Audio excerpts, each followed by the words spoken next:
मुल्क में तालीमी इदारे वैक्सीनेशन के मस्बत असरात। मुल्क के तमाम तालीमी इदारे 1.5 बरस बाद मुकम्मल तौर पर खुल गए। क्लासेस में 100% हाजिरी। SOPs पर अमल दरामद यकीनी बनाने की हिदायत।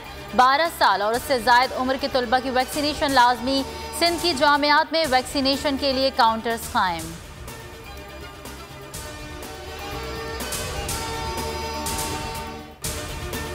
कोरोना मस्बत मरीजों की शरह 2.31% पर आ गई। मजीद 1004 मरीजों में मोहलिक वबा की तशखीस।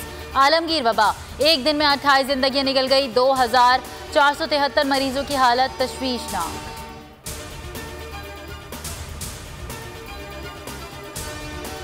कोरोना दम तोड़ने लगा, डेंगू जोर पकड़ने लगा। लाहौर में मरीजों में इजाफा, अस्पतालों में जगह कम पड़ गई। कोरोना मरीजों के लिए मुख्तस बिस्तरों पर भी डेंगू के मरीज जेर इलाज। पंजाब, खैबर पख्तूनख्वा में मजीद 430 अफराद खतरनाक मच्छर का शिकार। मुल्क में सर्दी ने एंट्री दे दी। गिलगित और बाबूसर टॉप में शदीद बर्फबारी, राबता सड़कें बंद, सैकड़ों सैयाह फंस गए। इस्लामाबाद और गिरदोनवाह में तेज हवाओं के साथ मूसलाधार बारिश और जालाबारी। मरी में भी बादल जमकर बरसे। मुजफ्फराबाद और गिरदोनवाह में बारिश से मौसम सर्द। आज़ाद कश्मीर में 2 नशिस्तों पर ज़िमनी इलेक्शन गैर हतमी। गैर सरकारी नताइज के मुताबिक LA3 मीरपुर से PTI फातिह करार। यासिर सुल्तान 20,142 वोट लेकर कामयाब।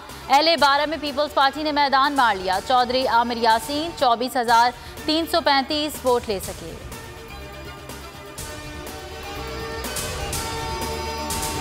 हुकूमत को हर महाज पर टफ टाइम देने का फैसला। PDM की अहम बैठक आज लगेगी। सरबराही इजलास की सदारत मौलाना फजलुर रहमान करेंगे।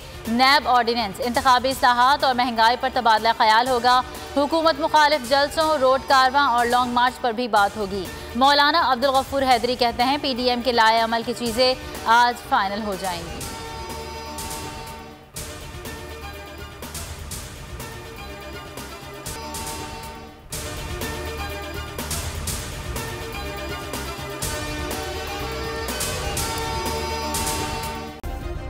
सब्सक्राइब करें और बेल दबाएं ताकि कोई खबर रह न जाए।